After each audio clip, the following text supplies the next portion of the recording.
Assalamu alaikum wa rahmatullahi wa barakatuh, mes chers frères et sœurs. Comme vous le savez, l'homme est sans cesse influencé par son environnement. Se succèdent chez lui les moments où il résiste bien à ses influences extérieures et les moments où il est plus faible face à elles, et notamment lorsqu'il doit faire face à des épreuves et obstacles qui se mettent en travers de la route de son existence. Mais pour supporter ces épreuves et faire preuve de résilience face aux difficultés de la vie et du travail, l'homme a besoin d'avoir de l'espoir, espoir qui le pousse à surmonter ses difficultés et accablements. Par ailleurs, il a besoin de trouver une excuse, réelle ou imaginaire, lui permettant de justifier son impuissance ou sa faiblesse lorsqu'il échoue à surmonter ses difficultés. Et parmi les excuses les plus employées de manière continue par les individus dès qu'ils font face à un échec, quel qu'il soit, on trouve systématiquement le fait de se plaindre de son époque. Ainsi, cette excuse semble être l'une des réactions à la frustration les plus anciennes éprouvées par l'âme humaine, laquelle en l'occurrence a du mal à accepter son époque, quand bien même celle-ci est une époque faste. C'est ainsi qu'un individu ayant recours à cette excuse est systématiquement nostalgique du passé, même si celui-ci fut misérable, et à contrario, il ne cesse de se plaindre du présent, même si celui-ci est agréable.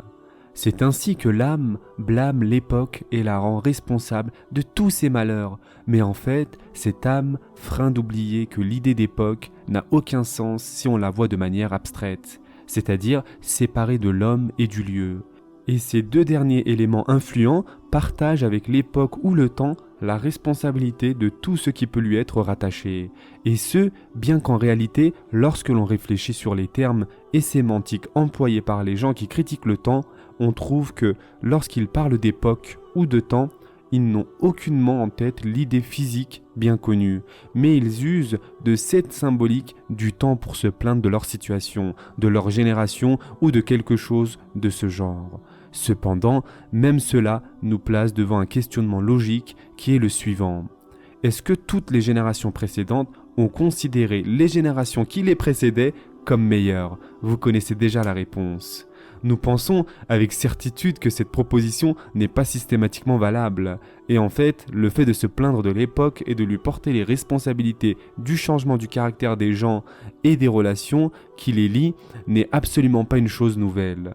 Ainsi, les poètes anté-islamiques ont immortalisé ce phénomène dans leurs vers, et l'on trouve même cela dans le poème le plus ancien qui nous soit parvenu.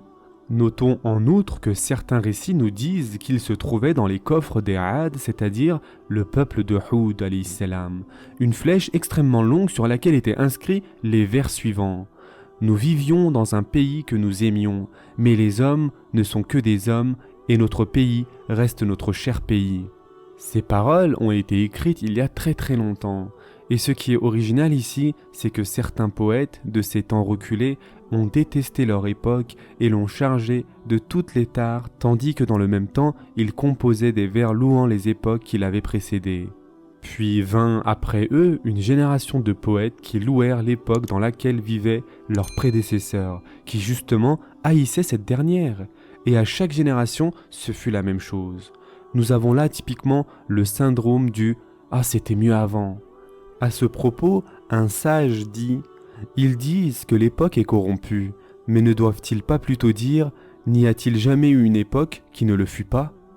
Notre but, ici, n'est pas de faire une étude fouillée sur la présence de ce thème, la critique de l'époque, dans les poèmes ou les écrits des littératures et autres hommes de lettres sages, mais notre ambition ici est plutôt de montrer que ce phénomène est loin d'être nouveau et que l'homme a toujours eu recours à cette excuse face aux difficultés de son époque. Quoi qu'il en soit, l'enracinement dans l'âme humaine de cette dialectique de la plainte de l'époque confirme le fait que l'inquiétude et le pessimisme quant à l'avenir sont des constantes chez l'homme. C'est ainsi que son âme se tourne toujours vers un passé qu'elle idéalise. De plus, elle déteste même juste le fait de réfléchir sur un avenir qui ne lui apparaît pas être porteur de bonnes choses.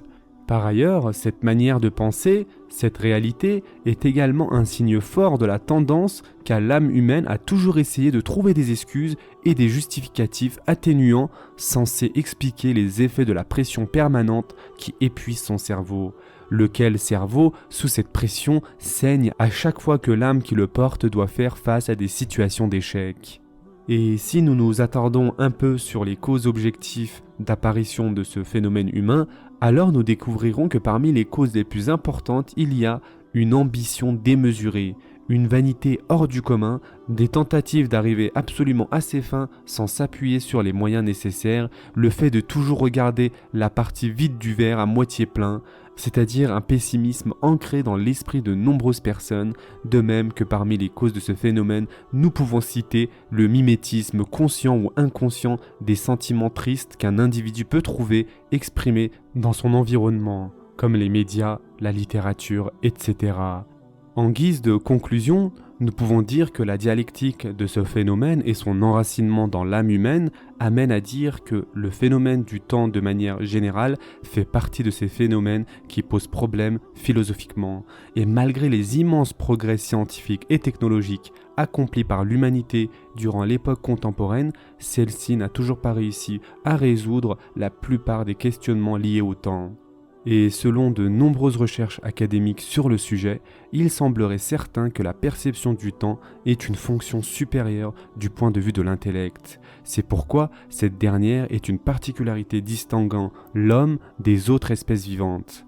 Par ailleurs, il a été démontré que les petits êtres vivants évolue dans un système temporel extrêmement rapide si l'on le compare à celui dans lequel vivent les êtres vivants de taille plus grande. C'est ainsi par exemple que 2 ans d'existence du hamster correspondent d'un point de vue psychologique et physiologique à 70 ans de la vie d'un être humain. Par conséquent, en se basant sur les résultats et constatations scientifiques, il est possible que la monotonie du temps et la forte perception que l'homme a de celui-ci fassent partie des causes qui poussent certains individus à toujours s'en plaindre.